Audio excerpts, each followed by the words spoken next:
तुलसी असमय के सखा, धीरज धर्म विवेक, साहित्य साहस सत्यव्रत, राम भरोसो एक। अर्थात विपत्ति के समय आपके तीन ही मित्र हैं, धीरज, धर्म और आपका विवेक। यानी अगर मनुष्य में धीरज नहीं तो वह किसी भी विपत्ति से आसानी से पार नहीं पा सकता। Hey guys, welcome back to Inmology, a place full of inspiration and motivation. आज एक बहुत ही इंटरेस्टिंग कहानी जिसमें फन के साथ लाइफ की एक इंपॉर्टेंट लर्निंग भी सीखने को मिलेगी। तो आइए शुरू करते हैं। एक बार की बात है, एक बहुत ही सिद्ध गुरु हुआ करते थे जिनके अनेकों शिष्य थे। हर रोज गुरुजी अपने शिष्यों को जीवन के कुछ नए मंत्र और ज्ञान दिया करते थे। आज गुरुजी ने अपने शिष्यों को समझाया, सभी जीवों में ईश्वर का वास होता है, इसलिए हमें सभी को नमस्कार करना चाहिए।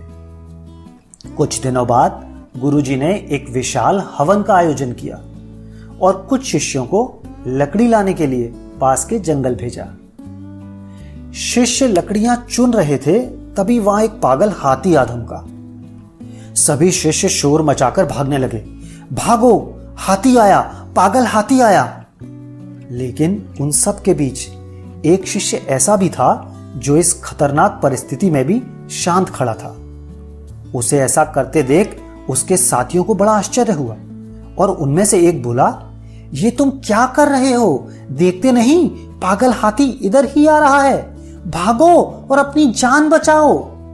इस पर शिष्य बोला, तुम लोग जाओ, मुझे इस हाथी से कोई भय नहीं है। गुरुजी ने कहा था ना कि हर जीव में नारायण का वास है, इसलिए भागने की कोई जरूरत नहीं। और ऐसा कहकर वह वहीं खड़ा रहा और जैसे ही हाथी पास आया वह उसे नमस्कार करने लगा। लेकिन हाथी कहां रुकने वाला था, वह तो सामने आने वाली हर एक चीज को तबाह करते हुए जा रहा था। और जैसे ही शिष्य उसके सामने आया, मतवाले हाथी ने उसे एक तरफ उठाकर फेंक दिया और आगे बढ़ गया। शिष्य को बहुत चोट आई और वह घायल होकर वहीं बेहोश हो गया। जब उसे होश आया तो वह आश्रम में था और गुरुजी उसके सामने खड़े थे। गुरुजी बोले, हाथी को आते देखकर भी तुम वहां से हटे क्यों नहीं, जबकि तुम्हें पता था कि वह तुम्हें चोट पहुंचा सकता है?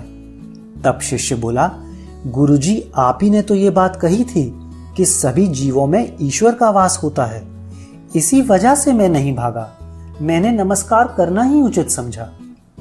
तब गुरुजी ने समझाया, बेटा तुम मेरी आज्ञा मानते हो, ये बहुत अच्छी बात है, मगर मैंने ये भी तो सिखाया है कि विकट परिस्थितियों में अपना विवेक नहीं खोना चाहिए।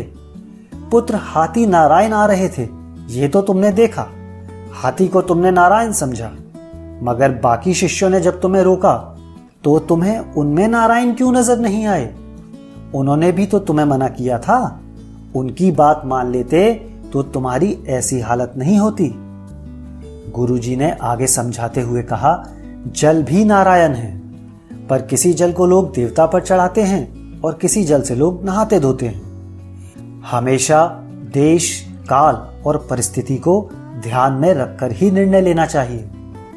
दोस्तों, कई बार ऐसा होता है कि किसी ज्ञानवर्धक बात का असल भाव समझने की बजाय हम उस बात में कहे गए शब्दों को पकड़कर बैठ जाते हैं। इस कहानी में भी शिष्य ने गुरु के ज्ञान के भावार्थ को समझने की बजाय सिर्फ कहे गए शब्दों को ही पकड़ लिया और इसीलिए उसकी जान पर बन आई।